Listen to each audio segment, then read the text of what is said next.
Next है non volatiles have vapour pressure क्या हो जाएगा, जीरो हो जाएगा, लाइक यूरिया, ग्लूकोज, सुक्रोज। ठीक है, तो ये इनके फॉर्मूलेज हैं और इनके मॉलिक्यूलर मास हमें याद रखने हैं। ठीक है, नेक्स्ट हम बात करते हैं कि टेम्परेचर अगर हम इंक्रीज करते हैं तो इवेपोरेशन भी इंक्रीज करेगा, और इवेपोरेशन जितना ज़्यादा होगा उतने वेपर्स ज़्यादा बनेंगे, वेपर्स ज़्यादा बनेंगे तो वेपर प्रेशर भी ज़्यादा हो जाएगा। ठीक है, तो उसके बीच अगर हम किसके बीच में, वेपर प्रेशर के बीच में और टेम्परेचर के बीच में अगर एक ग्राफ प्लॉट करते हैं तो हमारे पास क्या आएगा, एक स्ट्रेट लाइन का ग्राफ ही आएगा, एक स्ट्रेट लाइन यानी कि इंक्रीजिंग ग्राफ है। ठीक है, नेक्स्ट हम बात करते हैं vapour pressure of liquid in liquid. अगर लिक्विड के अंदर ही लिक्विड डाला है उसी की एक्सप्लेन करेंगे हम, यहाँ पर हमने बात की थी जो भी पीछे। ठीक है, तो उसी के बारे में हम आगे बात करेंगे। बोथ लिक्विड्स आर वोलेटाइल, अब की बार दोनों जो लिक्विड्स होते हैं वो क्या है, वोलेटाइल हैं, यानी कि दोनों के अंदर ही वेपर प्रेशर दोनों का ही बहुत, वेपर्स बहुत जल्दी बन जाते हैं। ठीक है, इसके बाद vapour pressure of pure liquid. Pure liquid का मतलब है, मान लो हमने दो एग्जाम्पल ले लिए यहाँ पर। ठीक है, देखो ये ले लिया, एक ये ले लिया हमने क्या, प्योर, एक ए लिक्विड ले लिया, एक बी लिक्विड ले लिया। जब हमने इनको इवेपोरेट करवाया तो ये इनका क्या, पी ए नोट इसका वेपर प्रेशर हो गया, और पी नोट बी क्या हो गया, बी वाले प्योर लिक्विड जो बी था उसका वेपर प्रेशर हो गया। प्योर लिक्विड का मतलब है कि मान लो यहाँ हमने वाटर लिया है, सिर्फ वाटर है, यहाँ पर हमने सिर्फ क्या लिया, इथेनॉल लिया है, लेकिन यहाँ पर हमने क्या कर दिया, उसको मिक्स कर दिया। यहाँ क्या कर दिया, मिक्स कर दिया। मिक्स करने के बाद वाटर का क्या हो जाएगा, अपना प्रेशर हो जाएगा, पार्शियल प्रेशर बोलेंगे जिसको, और इथेनॉल है उसका अपना पार्शियल प्रेशर हो जाएगा। ठीक है, तो ये मिक्सिंग हो जाएगी दोनों की।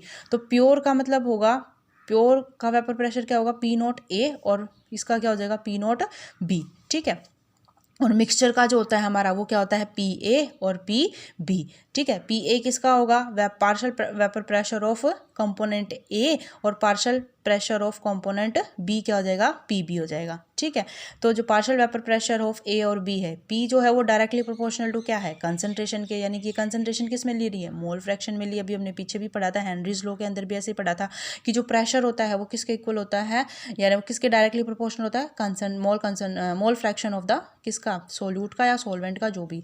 ठीक है, उसके बाद हम बात करते हैं, अच्छा उसके बाद जो है हमारे एक साइंटिस्ट थे, जिन्होंने क्या किया, जिन्होंने एक लॉ दिया था। ठीक है, वो हमारे एक फ्रेंच केमिस्ट थे, फ्रेंकोइस मार्टे रॉल्स। 1886 के अंदर जो है उन्होंने जो है ये रॉल्स लॉ दिया था। उन्होंने रॉल्स लॉ के अंदर क्या बताया था, रॉल्स लॉ के अंदर उन्होंने बताया था, रोल्स ने बताया था, it state that for a solution of volatile liquid. एक, अब हमारा सॉल्यूशन कैसा है, वोलेटाइल है। कैसा है, क्योंकि इसके अंदर दोनों लिक्विड कैसे हैं, वोलेटाइल हैं। दोनों लिक्विड कैसे हैं, वोलेटाइल है। The partial vapour pressure of each component, हर एक कंपोनेंट का पार्शियल प्रेशर।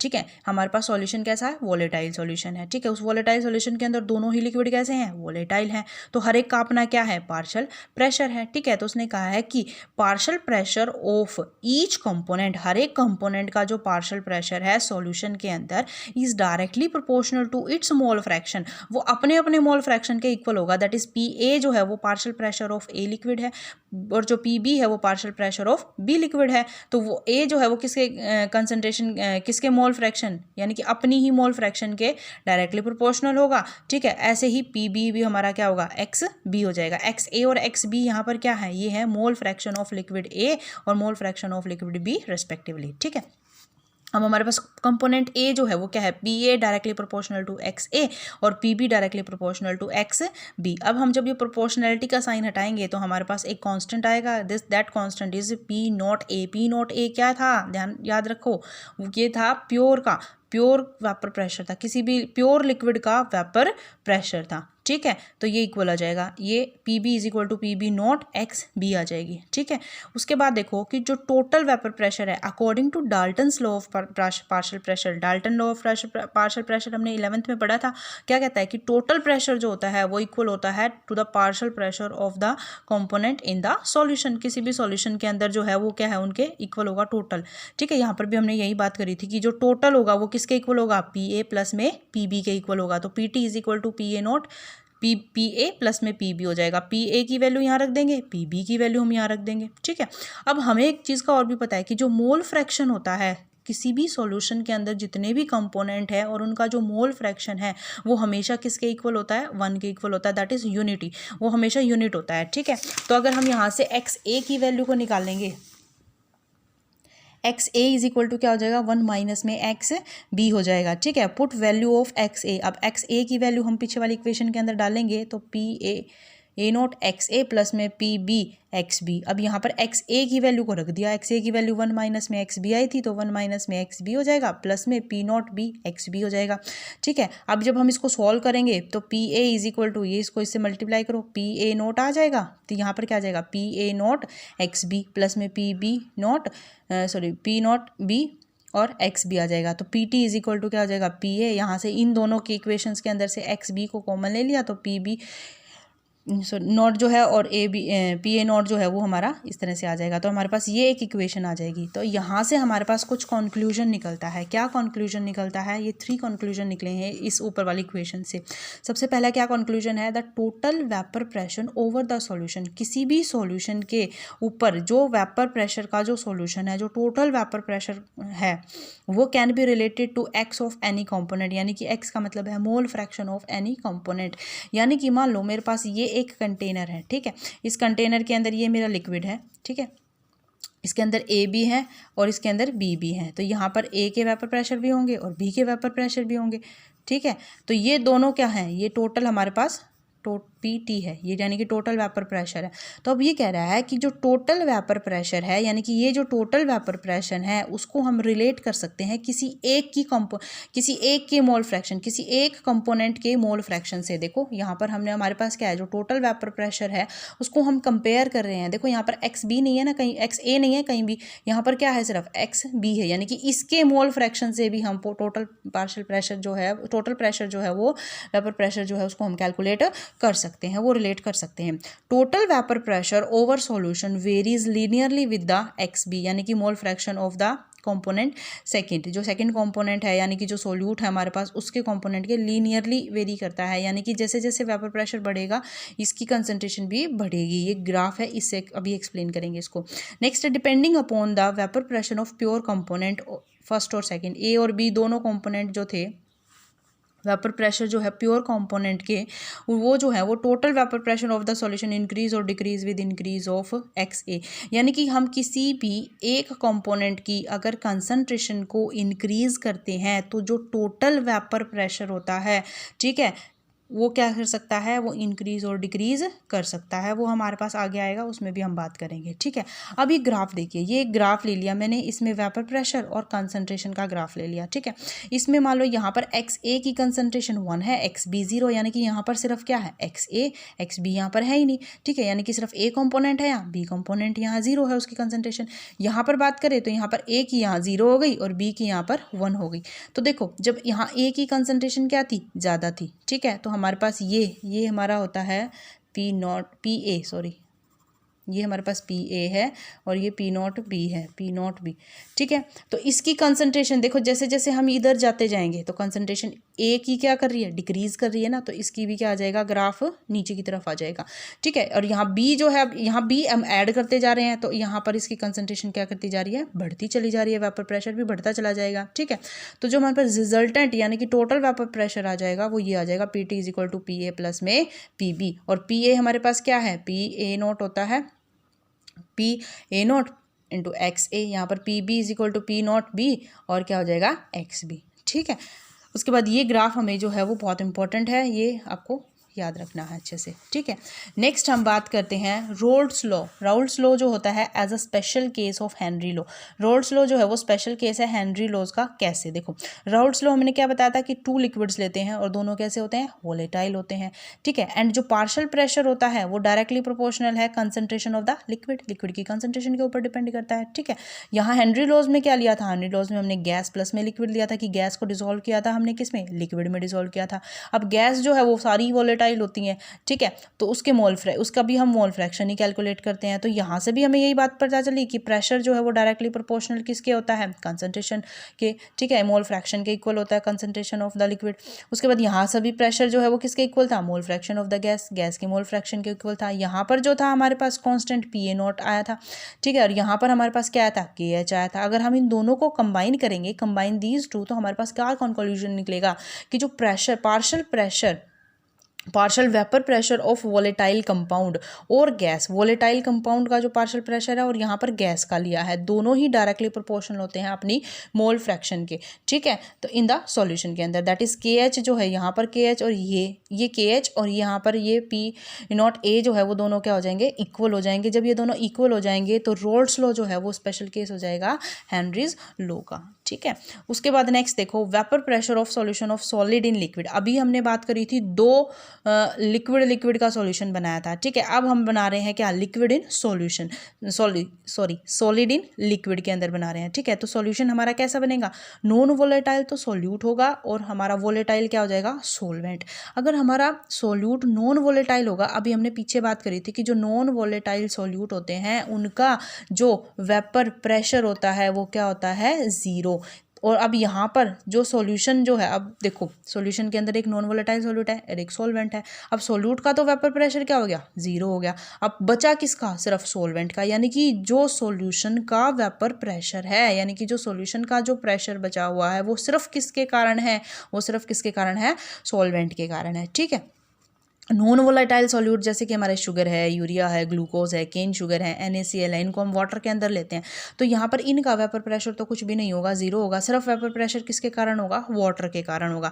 आयोडीन है, सल्फर है, अगर हम इनको किसके अंदर, कार्बन डाइसल्फाइड के अंदर डालते हैं तो सिर्फ कार्बन डाइसल्फाइड का वेपर प्रेशर ही होगा, इनका वेपर प्रेशर क्या हो जाएगा, ज़ीरो। और इसी का वेपर प्रेशर किसके इक्वल हो जाएगा, सॉल्यूशन के वेपर प्रेशर के इक्वल हो जाएगा, ठीक है। क्लियर हो गया, ठीक है। उसके बाद देखो the vapour pressure of solution will be the vapour pressure of the solvent only. अभी मैंने बताई थी कि जो वेपर प्रेशर सॉल्यूशन का जो टोटल वेपर प्रेशर होगा वो किसका होगा, वो सिर्फ सॉल्वेंट के कारण ही होगा, सोल्यूट के कारण नहीं होगा। सोल्यूट क्योंकि हमारे पास नॉन वोलेटाइल है और नॉन वोलेटाइल का वेपर प्रेशर क्या होता है, ज़ीरो होता है, ठीक है। उसके बाद देखो the vapour pressure of the solution is formed to be less than that of pure solvent. अब देखो यहाँ पर ये इंपॉर्टेंट चीज़ है, इसका मतलब क्या हुआ, देखो मान लो मेरे पास क्या है, अभी ये कंटेनर है, उसके अंदर सिर्फ क्या है, लिक्विड है। मान लो यहाँ पर सिर्फ इथेनॉल ले लिया हमने, C2H5OH ले लिया, ठीक है। अब इसका कुछ वेपर प्रेशर होगा जिसको हमने P0A बोल दिया, ठीक है। अब मान लो मैंने इसके अंदर कोई मैंने सोल्यूट डाला, कोई नॉन वोलेटाइल सोल्यूट डाला, तो नॉन वोलेटाइल सोल्यूट का तो वेपर प्रेशर क्या होगा, ज़ीरो। तो अब ये क्या बन गया, सॉल्यूशन बन गया। तब जब ये सॉल्यूशन बन जाएगा ना, तो अब यहाँ पर जो ऊपर कुछ मॉलिक्यूल्स जो हैं, यानी कि सरफेस के ऊपर कुछ मॉलिक्यूल्स किसके आ जाएंगे, सॉलिड के भी, सॉरी सॉल्यूट के भी आ जाएंगे। तो वो सारे जो नीचे बल्क के अंदर जो सॉल्वेंट है या उसको जो है वो इवेपोरेट नहीं होने देंगे, ठीक है। वो सरफेस के ऊपर आ जाएंगे और सरफेस के ऊपर आने के कारण जो हमारा सॉल्वेंट है उसके वेपर प्रेशर नहीं बन, उसका जो है वेपर्स नहीं बन पाएंगे, और वेपर नहीं बन पाएंगे तो कम बन पाएंगे तो वेपर प्रेशर क्या हो जाएगा, कम हो जाएगा। तो जो वेपर प्रेशर होता है सॉल्यूशन का is formed to be less than that of pure solvent. तो प्योर सॉल्वेंट का वेपर प्रेशर ज़्यादा होता है हमेशा, कब, किससे, सॉल्यूशन के वेपर प्रेशर से, ठीक है। तो ये बहुत इंपॉर्टेंट है, इसको आप याद रखेंगे। अब PA0 vapour pressure of solvent का था, प्योर का, और PA किसका था, सॉल्यूशन का, ठीक है। आफ्टर जो हमने सॉल्यूट ऐड किया है उसका था। अब देखो some molecules of solute also come on the surface which reduce the evaporation of solvent molecules from the surface of the bulk। evaporation कम होगा सॉल्यूशन का, सॉल्यूशन के अंदर से सॉल्वेंट का evaporation कम होगा, वेपर्स कम बनेंगे तो वेपर प्रेशर भी कम हो जाएगा, किसके कंपैरिजन में, प्योर के कंपैरिजन में, ठीक है। आगे देखिए, so according to Raoult's law for non volatile के लिए रोल्स लॉ जो है अब क्या हो जाएगा यहाँ पर, वेपर प्रेशर ऑफ सॉल्यूशन, ठीक है। वेपर प्रेशर ऑफ सॉल्यूशन को किससे डिनोट किया है, PA से, is directly proportional to the mole fraction of solvent XA। अभी पीछे तो हमने बात करी थी कि दोनों कंपोनेंट होंगे, दोनों कंपोनेंट के जो है वो प्रेशर जो है वो अपनी मोल फ्रैक्शन के इक्वल हो डायरेक्टली प्रोपोर्शनल हो जाएंगे, लेकिन यहाँ पर तो हमने क्या लिया है, नॉन वोलेटाइल ले लिया। एक सॉल्यूट जो है नॉन वोलेटाइल है तो उसके ऊपर तो कुछ डिपेंड ही नहीं करता, सारा किसके ऊपर डिपेंड करेगा, सिर्फ सॉल्वेंट के ऊपर डिपेंड करेगा, ठीक है। XA जो है, एक चीज़ हमेशा ध्यान रखेंगे यहाँ पर कि जो हम कॉम्पोनेंट 1 लेते हैं या फिर कॉम्पोनेंट ए लेते हैं, ठीक है, वो हमेशा किसके लिए लेते हैं, सॉल्वेंट के लिए लेते हैं, और जो बी होता है, ठीक है, वो हमेशा किसके लिए लेते हैं, सॉल्यूट के लिए लेते हैं। इस पूरे चैप्टर में ये ध्यान रखेंगे, ये बस हमने मान के चला हुआ है, ठीक है, ताकि हमें कन्फ्यूजन ना हो, ठीक है। उसके बाद ग्राफिकल रिप्रेजेंटेशन देखेंगे। ग्राफिकल रिप्रेजेंटेशन में क्या करेंगे कि वेपर प्रेशर ऑफ सॉल्यूशन का PA और यहाँ पर सॉल्वेंट की X की कंसंट्रेशन, तो वो लगातार क्या कर रहा है, इंक्रीज कर रहा है, ठीक है। तो ग्राफ कैसा आएगा हमारा, लीनियर आ जाएगा। As solution become more dilute, जितना सॉल्यूशन ज़्यादा डाइल्यूट होता जाएगा, यानी कि उसमें सॉल्यूट की कंसंट्रेशन बहुत ही कम हो जाएगी, ठीक है, तो वो ज़्यादा आइडली बिहेव करेगा, ठीक है। और solvent behave Raoult's law, where as solute जो होगा वो ओबे करेगा Henry law for the dilution के लिए, ठीक है। Next one is the ideal and the non ideal solution. Ideal और नॉन आइडल सॉल्यूशन हमेशा लिक्विड सॉल्यूशन के लिए करते हैं। उसमें फर्स्ट आता है हमारा आइडियल सॉल्यूशन। आइडियल सॉल्यूशंस क्या होते हैं, जो हमेशा राउल्ट्स लॉ को ओबे करेंगे, ठीक है, हर एक कंसंट्रेशन के ऊपर और हर एक टेम्परेचर के ऊपर, ठीक है। तो PT इज इक्वल टू क्या हो जाएगा, PA प्लस में PB, और PT इज इक्वल टू ये PA और PB की कंसंट्रेशन, हाँ अभी वैल्यूज़ हमने पीछे देखी थी, तो ये PA नॉट हो जाएगा XA प्लस में P not B plus into XB हो जाएगा, ठीक है। और यहाँ पर जो डेल्टा V मिक्सिंग है, यानी कि दोनों को, यानी कि सॉल्यूट और सॉल्वेंट को जब हम मिक्स कर रहे हैं तो वो इज इक्वल टू क्या हो जाएगा, डेल्टा की वैल्यू जो आएगी वो डेल्टा V की वैल्यू आएगी 0। क्यों, क्योंकि देखो कंसंट्रेशन जो फोर्स ऑफ अट्रैक्शन है यहाँ पर वो डिपेंड करती है ज़्यादा, कि अगर ए के बीच में, यानी कि जो A है हमारा कंपोनेंट A है, उनके बीच में जो फोर्स ऑफ अट्रैक्शन है, उनके मॉलिक्यूल्स के बीच में जो फोर्स ऑफ अट्रैक्शन है वो इक्वल है B की कंसंट्रेशन, यानी कि जितना A के अंदर है मॉलिक्यूल्स के बीच में फोर्स ऑफ अट्रैक्शन उतना ही B के अंदर है, तो दोनों इक्वल हैं, ठीक है। और जब सॉल्यूशन को जो, यानी कि जब हम मिक्स कर देते हैं तो जो AB की जो बीच में जो बॉन्ड बन रहा है, जो फोर्स ऑफ अट्रैक्शन, वो सेम है जैसा इनके बीच में था, यानी कि तीनों की इंट्रैक्शन सेम है, सेम साइज़ के होंगे, ठीक है। तो वहाँ पर जो है वो डेल्टा V जो है वो क्या हो जाएगा, 0 हो जाएगा। अब नेक्स्ट बात करते हैं डेल्टा H। डेल्टा H क्या है, यहाँ पर हीट ऑफ एंथैल्पी है मिक्सिंग की, ठीक है, वो भी क्या हो जाएगी, 0 हो जाएगी। कैसे 0 हो जाएगी, जितना हीट एब्जॉर्ब करेगी बॉन्ड की ब्रेकडाउन में, A के बीच में और B के बीच में जो बॉन्ड टूटेगा और जितनी हीट उसने एब्जॉर्ब करी है वो इक्वल हो जाएगी heat release for the formation of AB। यानी कि जब A और A ये टूटेंगे, A और A टूट रहे हैं और B टूट रहे हैं, तो उन्होंने कितनी हीट एनर्जी को एब्जॉर्ब किया है, वो इक्वल हो जाएगी जितना A और B जब बॉन्ड बनाएंगे उतनी एनर्जी रिलीज होगी, उसके इक्वल हो जाएगी, ठीक है। तो डेल्टा H हमारे पास क्या हो जाएगा, 0 हो जाएगा। नेक्स्ट फोर्स ऑफ अट्रैक्शन के ऊपर डिपेंड करता है कि फोर्स ऑफ अट्रैक्शन जो है वो किस तरह से है, तो ये भी हमने पीछे बात करी थी, वो ये वही पॉइंट है। नेक्स्ट डेल्टा S मिक्सिंग क्या होता है, डेल्टा S क्या होता है, चेंज इन एंट्रोपी। तो चेंज इन एंट्रोपी हमेशा ही बढ़ती है किसी भी सॉल्यूशन की, और डेल्टा G जो है वो हमेशा ही क्या होता है, नेगेटिव होता है किसी भी स्पॉन्टेनियस रिएक्शन के लिए, ठीक है। तो ये वाला फैक्टर्स, तो ये दोनों फैक्टर्स तो आइडल और नॉन आइडल के अंदर सेम रहेंगे, लेकिन ये पहले 3 वाले फैक्टर्स जो हैं वो चेंज हो जाएंगे, ठीक है। तो अब अगर हम बात करें इसके ग्राफ की, तो इसका ग्राफ सेम होगा जैसे राउल्ट्स लॉ के केस में अभी हमने पढ़ा था, वैसा ही सेम होगा, ठीक है। इसके एग्जांपल देख लेंगे, benzene plus toluene, n hexane plus n heptane, C2H5Br plus C2H5I, ठीक है। Chloro benzene plus bromo benzene. तो इनके स्ट्रक्चर जो है ना, अगर हम बात करें या इनके साइज़ की अगर हम बात करें ना, तो वो सारे सेम से हैं। इनकी अट्रैक्शन बेंजीन टोल्यूइन के अंदर थोड़ी तो सेम सी अट्रैक्शन है, ठीक है, ऐसे ही इसके अंदर है, तो इसीलिए ये कैसा बिहेव करेंगे, आइडल सॉल्यूशन की तरह बिहेव करेंगे। नेक्स्ट आता है non ideal solution. Non ideal solution के अंदर क्या आता है, not obey Raoult's law. Raoult's law को ओबे नहीं करता है, ठीक है, यानी कि टोटल वेपर प्रेशर होता है सॉल्यूशन का, वो इक्वल नहीं होता है किसके, पार्शियल प्रेशर ऑफ A के और B के, ठीक है। नेक्स्ट है V मिक्सिंग भी 0 के इक्वल नहीं होती। H मिक्सिंग भी जो है वो डेल्टा H मिक्सिंग जो है वो भी 0 को इक्वल नहीं होती।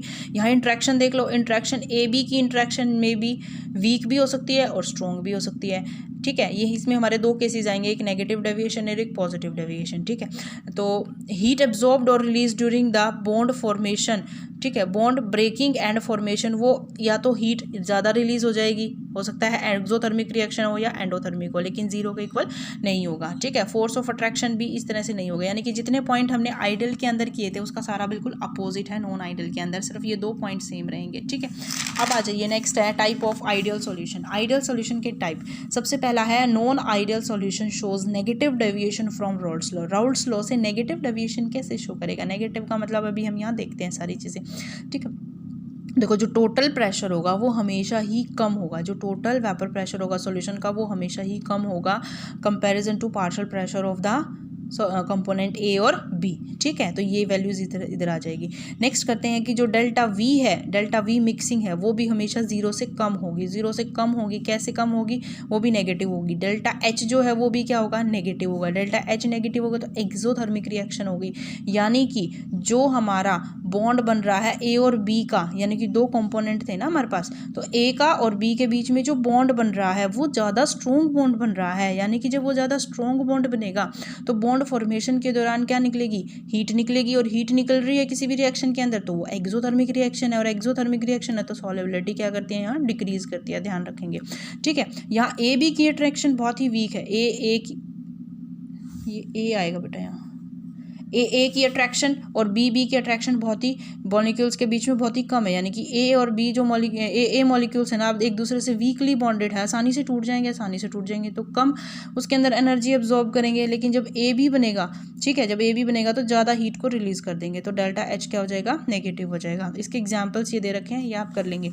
उसके बाद देखिए यहाँ पर साइजेस के अंदर, सॉरी मॉलिक्यूल्स के इंट्रैक्शंस के अंदर बहुत ज़्यादा डिफरेंस होगा। ठीक है, जैसे वाटर है, नाइट्रिक एसिड है, डिफरेंस बहुत ज़्यादा होगा इनके अट्रैक्शंस के अंदर, मॉलिक्यूल्स के अट्रैक्शन के अंदर फोर्स ऑफ अट्रैक्शन ज़्यादा होगा। ठीक है, तो अब यहाँ देखिए, यहाँ पर अगर हम बात करें, ये हमारा राउल्ट्स लॉ था, जो ब्लू लाइन से दिखा रखी है ये हमारा राउल्ट्स लॉ ने बताया था, तो इससे नेगेटिव, इनसे हमेशा ही कम होगा। देखो यहाँ ऊपर हमने बात करी थी कि टोटल वेपर प्रेशर कम होगा, तो देखो ये हमारे पास टोटल वेपर प्रेशर तो इसका भी कम है, किसी एक कंपोनेंट का वो भी कम है, यहाँ से भी कम है। ठीक है, तो इसीलिए इसको हमने क्या कहा है, negative deviation from Raoult's law, यानी कि राउल्ट्स लॉ से कम आ रहा है, वेपर प्रेशर कम आ रहा है। ठीक है, नेक्स्ट है non ideal solution shows positive deviation from Raoult's law से पॉजिटिव डेविएशन कैसे शो करेगा, तो ये सारा इसका अपोजिट हो जाएगा, तो यानी कि टोटल वेपर प्रेशर जो है वो ज़्यादा हो जाएगा। ठीक है, हर एक कंपोनेंट का भी ज़्यादा हो जाएगा, पार्शियल प्रेशर भी ज़्यादा हो जाएगा, डेल्टा वी मिक्सिंग जो है वो पॉजिटिव हो जाएगी, डेल्टा एच जो है वो भी पॉजिटिव हो जाएगा। इसका मतलब क्या हुआ, जब ये एच पॉजिटिव हुआ है तो यहाँ अट्रैक्ट फोर्स ऑफ अट्रैक्शन की बात करेंगे कि जो ए है, यहाँ पर भी ए करें, जो ए है, ए की अट्रैक्शन और बी की अट्रैक्शन ज़्यादा स्ट्रॉन्ग है, यानी कि वो वेपर्स बनाना ही नहीं चाह रहे हैं, वेपर्स नहीं बनाना चाह रहे हैं यहाँ पर। ठीक है, तो वेपर्स नहीं बनाना चाह रहे हैं अपने, तो सोल्यूट जो सॉल्वेंट है, जो प्योर है, उसका वेपर्स कम हो जाएंगे। सॉल्यूशन में जाने के बाद जो फॉर्मेशन है ए और बी है, उनकी इंट्रैक्शन क्या है, वीक है, तो इसका मतलब आसानी से क्या बनाएंगे, वेपर्स बना देंगे। आसानी से जब वेपर्स बना देंगे तो ये जो डेविएशन है, ये हमारा टोटल वेपर प्रेशर जो है वो क्या हो जाएगा, बढ़ जाएगा, टोटल वेपर प्रेशर बढ़ जाएगा। ठीक है, देखो टोटल वेपर प्रेशर यहाँ बढ़ गया है, ये रेड वाली लाइंस को ध्यान देंगे, ये पॉजिटिव डेविएशन है। ठीक है, ऐसे ही यहाँ पर हो जाएगा। ये दीज आर द एग्जाम्पल्स, ये एग्जाम्पल्स हैं इसके। उसके बाद नेक्स्ट आता है, एक लास्ट टॉपिक हमारा इसी के अंदर आता है, एजियोट्रॉपिक और कॉन्स्टेंट बॉइलिंग मिक्सचर्स। एजियोट्रॉप्स क्या होते हैं, एजियोट्रॉप्स का मतलब देखो बेटा, दो लिक्विड हैं, कोई भी जब दो लिक्विड हैं, जब हम उनको आपस में मिक्स करते हैं तब एक ऐसी कंसंट्रेशन आती है जहाँ पर दोनों जो हमारे लिक्विड हैं उनका जो बॉइलिंग पॉइंट है वो क्या हो जाता है, सेम हो जाता है, एक जैसा हो जाता है। ठीक है, जनरली आपने देखा होगा, मान लो मैंने ले लिया वाटर, ठीक है, मैंने ले लिया वाटर के अंदर मैंने इथेनॉल डाल दिया। ठीक है, अब मैंने ये दोनों को मिक्स कर दिया, तो आपने 9th क्लास के अंदर पढ़ा होगा कि इनको सेपरेट करने के लिए हम क्या करते हैं, फ्रैक्शनल डिस्टिलेशन करते हैं। ठीक है, फ्रैक्शनल डिस्टिलेशन क्या होता है कि मान लो मेरे पास ये इस टाइप की कोई वो, इसके अंदर जो है हमारे पास क्या है, यहाँ पर वाटर भी है और प्लस में इथेनॉल है, दोनों मिक्स कर दिए। तो यहाँ पर हमने ये इस तरह से एक कंडेंसर लगा दिया, यहाँ पर यहाँ एक ये ट्यूब लगा दी, ये कंडेंसर लगा दिया। ठीक है, और यहाँ पर एक और जार लगा दिया। तो देखो जब हम इसको क्या करेंगे, हीट करेंगे तो इथेनॉल का बॉइलिंग पॉइंट कम होता है, वाटर का ज़्यादा होता है, दोनों के कंपैरिजन में अगर हम बात करते हैं। ठीक है, तो जो इथेनॉल है उसके वेपर्स फटाफट बनते चले जाएंगे तो यहाँ से जाएंगे, यहाँ हमने कंडेंसर लगा रखा है, ठंडा पानी डाल रहे हैं हम लगातार इस ट्यूब के ऊपर, तो ये क्या करेंगे, यहाँ आके कंडेंस कर जाएंगे तो ये इस क्या है, जो हमारा सेकंड बीकर है इसके अंदर कलेक्ट होते चले जाएंगे। तो इसका मतलब क्या हो जाएगा कि जो इथेनॉल है उसके वेपर्स जल्दी बन जाएंगे और वो यहाँ पर आ जाएंगे और यहाँ पर हमारे पास क्या बच जाएगा, वाटर बच जाएगा। ठीक है, तो इन दोनों को हम ऐसे सेपरेट आउट कर सकते हैं। लेकिन एज़ोट्रॉप्स क्या होते हैं कि इनकी भी एक ऐसी कंसंट्रेशन जहाँ पर इसका वाटर का भी और इथेनॉल का भी दोनों का बॉइलिंग पॉइंट क्या हो जाए, सेम हो जाए। और जब दोनों का बॉइलिंग पॉइंट सेम हो जाएगा तो फ्रैक्शनल डिस्टिलेशन हम इनको सेपरेट आउट नहीं कर सकते हैं। तो उस मिक्सचर को हम क्या बोलते हैं, एज़ोट्रॉप्स। क्या बोलते हैं, एज़ोट्रॉप्स। ठीक है, तो एज़ोट्रॉप्स क्या होते हैं, एट अ स्पेसिफिक कंसंट्रेशन, किसी भी स्पेसिफिक कंसंट्रेशन के ऊपर, किसी एक कंसंट्रेशन के ऊपर जो सोल्यूट हैं और जो सॉल्वेंट के पार्टिकल्स हैं और जो मॉलिक्यूल्स हैं behave in such a way that both have same boiling point, दोनों का बॉइलिंग पॉइंट क्या हो जाता है, सेम हो जाता है। और जो सॉल्यूशन हमारे पास होता है that is called azeotropic mixture, that is called azeotropic mixture. अब एज़ोट्रॉपिक मिक्सचर जो है वो हमारा दो टाइप का होता है, एक तो मिनिमम बॉइलिंग होता है और एक मैक्सिमम बॉइलिंग होता है। ठीक है, तो मिनिमम बॉइलिंग के अंदर देखो, इसको ग्राफिकली समझते हैं। मान लो हमने इस तरह से ले लिया, ये टेम्परेचर ले लिया और ये हमारे पास क्या है, कंसंट्रेशन ले ली। टेम्परेचर और कंसंट्रेशन के बीच में ही तो बात कर रहे थे, यहाँ कंसंट्रेशन है और ये बॉइलिंग पॉइंट है तो टेम्परेचर ही है। दोनों के बीच में हमने ग्राफ लिया, तो हमने मान लो इधर लिया हमने इथेनॉल को 100% ले लिया, वाटर यहाँ पर हमारे पास 0% है, यहाँ नहीं है पानी। यहाँ हमारे पास इथेनॉल 0% है और यहाँ पानी हमारे पास 100% है। समझ में आ गई, यानी कि इधर हमने इथेनॉल ले लिया, इधर हमने पानी ले लिया। हम हमको उनको मिक्स करना है, क्या करना है, मिक्स करना है। मिक्स करके हमें क्या बनाना है, एज़ोट्रॉप्स बनाने हैं। एज़ोट्रॉप्स बनाने हैं तो कौन सी कंसंट्रेशन पे एज़ोट्रॉप बनेंगे, यानी कि कितनी कंसंट्रेशन में इथेनॉल की डालूं कि ठीक है, कौन सी कंसंट्रेशन इथेनॉल की होगी, कौन सी कंसंट्रेशन वाटर की होगी, जिस पे जो है हमारा जो एज़ोट्रॉपिक मिक्सचर बनेगा। ठीक है, तो हमारे पास 5% अगर हम वाटर लेते हैं और 95% अगर हम इथेनॉल लेते हैं तो वहाँ पर जो है यानी कि 330 केल्विन पे हमारे पास जो मिक्सचर आएगा that mixture is called azeotropic mixture. That mixture is called azeotropic mixture. समझ में आ गई। ठीक है, देखो यहाँ पर आप देखो इथेनॉल जो है उसका जो बॉइलिंग पॉइंट होता है वो कितना होता है, 350 केल्विन होता है। वाटर का आपको पता ही है 373 केल्विन यहाँ पर वाटर का क्या होता है, बॉइलिंग पॉइंट होता है। ठीक है, तो यह वाटर का बॉइलिंग पॉइंट ज़्यादा है, इथेनॉल का बॉइलिंग पॉइंट कम है। ठीक है, तो कौन सी ऐसी कंसंट्रेशन है जहाँ पर दोनों का बॉइलिंग पॉइंट सेम हो जाए, यानी कि 330 केल्विन, एक 330 केल्विन वो बॉइलिंग पॉइंट है। ठीक है, ठीक है, वो जो कि इतनी कंसंट्रेशन के ऊपर दोनों का बॉइलिंग पॉइंट क्या हो जाएगा, सेम हो जाएगा। यानी कि 5% अगर हम वाटर लेंगे, अगर इथेनॉल को 95% लेते हैं तो दोनों का बॉइलिंग पॉइंट कितना हो जाता है, 330 केल्विन। यानी कि यहाँ पर ये क्या शो करते हैं, एज़ोट्रॉपिक मिक्सचर शो करते हैं। ठीक है, ठीक। अब इसको हमने मिनिमम क्यों बोला, मिनिमम बॉइलिंग पॉइंट क्यों बोला, क्योंकि देखो 350 इसका है, 373 केल्विन इसका है, दोनों के ही टेम्परेचर से कम टेम्परेचर है। ठीक है, तो इसीलिए इसको क्या, दोनों के ही बॉइलिंग पॉइंट से कम बॉइलिंग पॉइंट आ रहा है, तो इसलिए इसको हमने क्या बोल दिया, मिनिमम बॉइलिंग पॉइंट। और ये हमेशा पॉजिटिव डेविएशन शो करेगा रॉल्ड्स लॉ से। ठीक है, नेक्स्ट आता है हमारा negative boiling point. Negative boiling azeotropic mixture क्या होते हैं, negative deviation from Raoult's law. Negative deviation from Raoult's law, यहाँ पर क्या होगा, यहाँ पर एग्जांपल हमने लिया है नाइट्रिक एसिड का और वाटर का, तो ये आपको याद रखना है। ठीक है, इसमें हमने देखो क्या लिया, इधर हमने नाइट्रिक एसिड 100% ले लिया, इधर हमने 0% ले लिया, यहाँ वाटर 0% ले लिया, यहाँ 100% ले लिया। ठीक है, नाइट्रिक एसिड जो है उसका बॉइलिंग पॉइंट क्या होता है, 363 होता है और वाटर का तो 373 केल्विन होता है। ठीक है, तो अब ऐसी कौन सी कंसंट्रेशन है जहां पर ये एज़ोट्रॉपिक मिक्सचर बनेगा, यानी कि कौन सी ऐसी कंसंट्रेशन है जहां पर इन दोनों का बॉइलिंग पॉइंट सेम होगा, कौन सी ऐसी कंसंट्रेशन है। ठीक है, तो ये आई थिंक 393 है, आई थिंक एक बार चेक करना पड़ेगा। ठीक है, देखो तो यहाँ पर जब हम नाइट्रिक एसिड को 68% लेते हैं और वाटर अगर हमारा 32% है, यानी कि इस कंसंट्रेशन के ऊपर दोनों के दोनों जो हमारा सॉल्यूट और सॉल्वेंट है दोनों के दोनों का बॉइलिंग पॉइंट क्या हो जाएगा, सेम हो जाएगा। तो अब ये हमारा क्या हो जाएगा, एज़ोट्रॉपिक मिक्सचर। और क्योंकि ये दोनों के ही बॉइलिंग पॉइंट से ज़्यादा होता है इसीलिए इसको क्या नाम दिया है, मैक्सिमम बॉइलिंग पॉइंट। इसको हमने क्या नाम दिया है, मैक्सिमम बॉइलिंग पॉइंट। ठीक है, एज़ोट्रॉपिक मिक्सचर।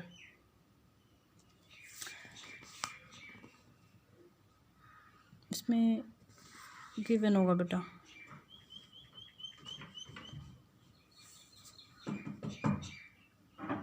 थ्री 93 केल्विन पे, ठीक है, 393.5, 393.5, ठीक है ये, ठीक है। तो 395.5 केल्विन के ऊपर जो हमारा एज़ोट्रॉपिक मिक्सचर है वो कैसा होगा, मैक्सिमम बॉइलिंग पॉइंट होगा, और ये नेगेटिव डेविएशन शो करेगा फ्रॉम द राउल्ट्स लॉ, ठीक है। तो ये हमारा हो गया एज़ोट्रॉपिक मिक्सचर यहाँ तक का। नेक्स्ट हमारा जो टॉपिक रहेगा वो रहेगा कॉलिगेटिव प्रॉपर्टी। तो नेक्स्ट पार्ट के अंदर हम बात करेंगे कॉलिगेटिव प्रॉपर्टीज़ की और वॉन्ट हाफ, ठीक है।